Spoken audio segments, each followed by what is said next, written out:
విజయవాడను దుఃఖ సముద్రంలో ముంచేసిన బుడమేరు వాగు గండ్ల పూడ్చివేత పనులు స్పీడ్ గా సాగుతున్నాయి.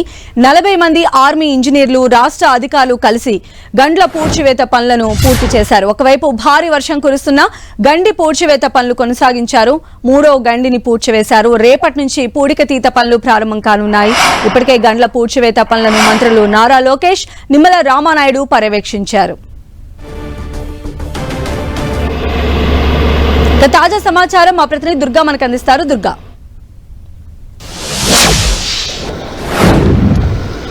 బుడవేరికి పడినటువంటి గండ్ల పూడ్చివేత అనేది ప్రాథమికంగా పూర్తయిందని చెప్పాలి. ఎందుకంటే ఇక్కడ పడినటువంటి 3 గంటలను కూడా పూర్తిగా రాళ్లతో పూర్తి చేశారు. ఇప్పటికే 2 గంటలు అయితే పూర్తిగా పూర్తి చేశారు. ఇక 3వ గండి అనేది చాలా ప్రధానమైనది. ఈ గండి ద్వారానే విజయవాడకు పెద్ద ఎత్తున వరద అనేది వచ్చింది. అయితే ఈ గండిని కూడా గత 2 రోజుల నుంచి కూడా పనులు ప్రారంభించి ఇప్పుడు పూర్తిగా వాటర్ అంతా కూడా అరెస్ట్ చేయడం జరిగింది. అయితే రాళ్లతో వీటన్నిటిని కూడా పూడ్చారు కాబట్టి చిన్నపాటి లీకేజెస్ కూడా జరుగుతున్నాయి. ఈ రోజు సాయంత్రానికి ఈ లీకేజెస్ కూడా పూర్తిగా లేకుండా పూర్తి చేయబోతున్నారు.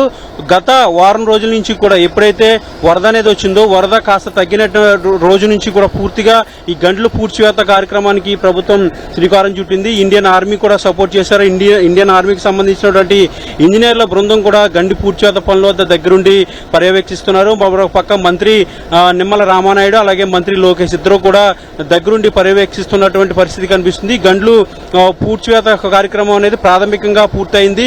కొద్దిసేపటి క్రితమే పొడవేరు వాగు ఏదైతే వాగుకు పడినటువంటి గండ్లను పూర్తిగా పూడ్చివేయడం జరిగింది. ఇక రాళ్ల మధ్య ఏదైతే గండిని పూడ్చేందుకు ఉపయోగించినటువంటి రాళ్ల మధ్య నుంచి కూడా వాగులోంచి కాస్త వాటర్ అనేది లీక్ అవుతుంది. ప్రస్తుతం మనం కూడా విజువల్ చూస్తున్నాం. అయితే ఈ లీకేజెస్ వీటన్నిటిని కూడా సాయంత్రం వరకు కూడా పూర్తిగా పనులన్నీ కూడా పూర్తి కాబోతున్నాయి. ఒక పక్క ఈ ప్రదేశంలో భారీ వర్షం కురుస్తుంది. ఇంత వర్షంలో కూడా పనులు ఎక్కడ కూడా ఆగట్లేదు. కంటిన్యూగా జరుగుతుండడం వల్ల ఇంత వేగంగా ఈ గంటల పూడ్చివేత కార్యక్రమం అనేది జరిగింది. నిన్న చంద్రబాబు కూడా ఈ ప్రాంతంలో ఏరియల్ సర్వే నిర్వహించారు. అయితే ఈ గంటలు పడినటువంటి ప్రదేశంలో శాశ్వత పరిష్కారానికి సంబంధించి కూడా కొద్దిసేపటి క్రితమే లోకేష్ ఆదేశాలు కూడా జారీ చేయడం జరిగింది. 30 నుంచి 40 కోట్ల వరకు కూడా ఈ శాశ్వతమైనటువంటి పరిష్కారం కోసం ఖర్చు అయ్యే అవకాశం ఉంది. కాబట్టి ఈ ప్రదేశంలో పూర్తిగా శాశ్వతమైనటువంటి గతంలో జరిగినటువంటి తప్పులు మరోసారి జరగకుండా మళ్ళీ ఒకసారి వరదలు అనేది రాకుండా జాగ్రత్త తీసుకోవాలంటే ఖచ్చితంగా శాశ్వతమైనటువంటి పరిష్కారం తీసుకురావాలి. అందుకోసం కూడా ప్రభుత్వం చర్యలు తీసుకోబోతున్నట్టుగా లోకేష్ కూడా ప్రకటించినటువంటి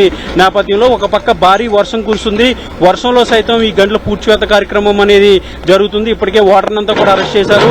ప్రాథమిక దశలో అయితే మొత్తం గంటలు పూడ్చివేత కార్యక్రమం అంతా కూడా పూర్తయింది. సాయంత్రానికి మొత్తం వాటర్ లీకేజ్ కూడా పూర్తిగా పూర్తి చేయబోతున్నారు. ఇది ఇక్కడ ఉన్నటువంటి తాజా పరిస్థితి.